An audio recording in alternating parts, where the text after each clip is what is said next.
Hello guys, welcome back to my channel. It's your girl Star Flames. In this video guys, we're gonna talk about RKelly's daughter, Buku Abby, coming out telling her story in a new documentary that has been released. So basically, she's talking about her father's inappropriate action towards her as a child, how it basically changed everything about her life, her path. She said that it has taken the sparkle out of her eyes. Remember, this incident came up a couple years ago because the mom, she did what she was supposed to do in this case. To be honest, the mom did what a mom could do. The mother reported it. The mom didn't send the kids back to his house. It was investigated but came up as unfounded. Now, these things, I don't think that you can investigate these things, because when you ask someone, did you do this to your child?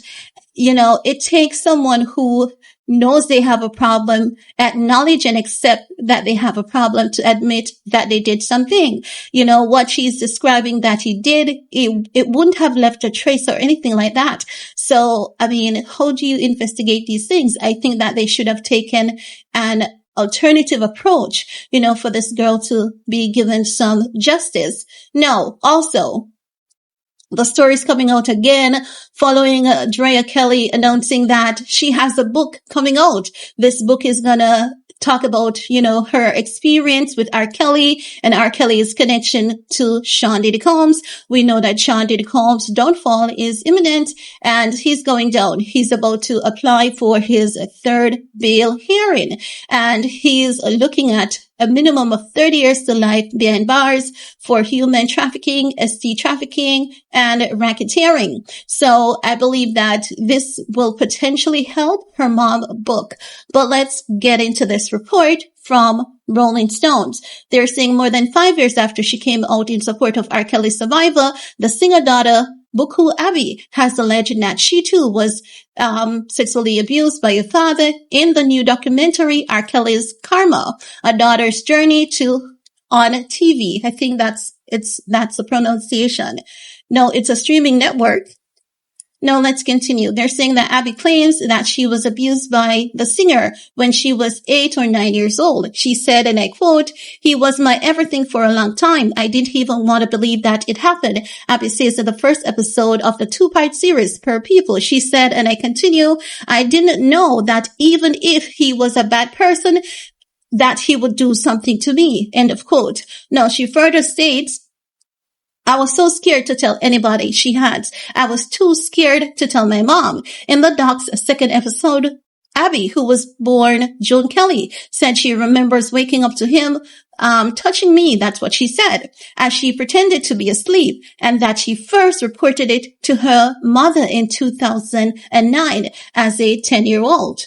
Now, she said, "I really feel like that 1 millisecond completely just changed my whole life and changed who I was as a person and changed the sparkle I had and the light I used to carry." She said in the documentary, "After I told my mom, I didn't go over there anymore. My brother Robert and sister Ja, we didn't go over there anymore. And even up till now, I struggle with a lot." Now, they're saying that RKelly's attorney, Jennifer Bonjean, vehemently denied the allegation in a statement to People, saying that the filmmaker never reached out to RKelly to deny these hurtful claims. His ex-wife made the same allegations years ago, and it was... So they're saying that his ex-wife, RKelly, she made the same allegations years ago. It was investigated by the Illinois Department of Children and Family Services and was unfounded, Bonjean said.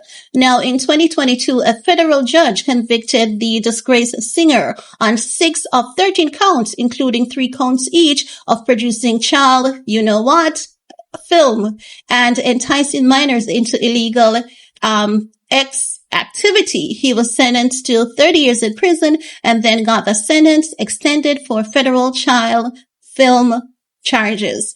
Now, guys, it's really sad that this young lady has to be, reliving this situation, talking about someone who should be protecting her, someone who she should feel safe around, having to, tell her mom that. So she's saying that the incident happened. She didn't know who to tell, but she told her mom. Her mom did the right thing to get her the help needed, but they're saying that it was unfounded. So they couldn't prove if it happened. They couldn't tell if it happened or not. But in cases such as these, when the aggressor does something that it's not something that you can trace or there's any evidence, I believe that an alternative method should be implemented in this case, in order to find out, the facts around the allegations. And also, I do believe that, this has definitely affected her. And there's so many times that, we have spiritual people telling us that when these things happen to kids, it leaves like scars in their energetic field, and it does damage them on a mental level, even into adulthood. There's so many people who have shared their stories over the years, and they all have one thing in common. This has changed my life. It has changed the direction that I initially wanted to go in. So this is like a spiritual tampering when someone does this to kids or even adults, but mainly kids. They tamper with their spirituality. And someone like a father who does this to their kids, that man should be given life behind bars. I don't know why they didn't give him life behind bars, but it's really sorry. I'm really sorry to hear that she has to consistently relive this trauma. And then he has the nerve, basically to be asking her, insisting that she brings her child to prison to see him, like, I want to see my grandson. Are you not going to take my grandson to see me? And she has been saying that she's not going to take her child to a prison to see his grandfather. And I definitely support her on that. So, the sick, twisted stories of RKelly, it's coming up again. Sean Diddy Combs is going down. That has triggered a ripple effect. So, anyone and everyone at this point is up for grabs. More people are coming out. More people feels encouraged to come out and talk about their experience, because the victims that are coming out to call out these powerful people, these victims who have, kept their silence for so many years, they feel encouraged. They have been given the strength.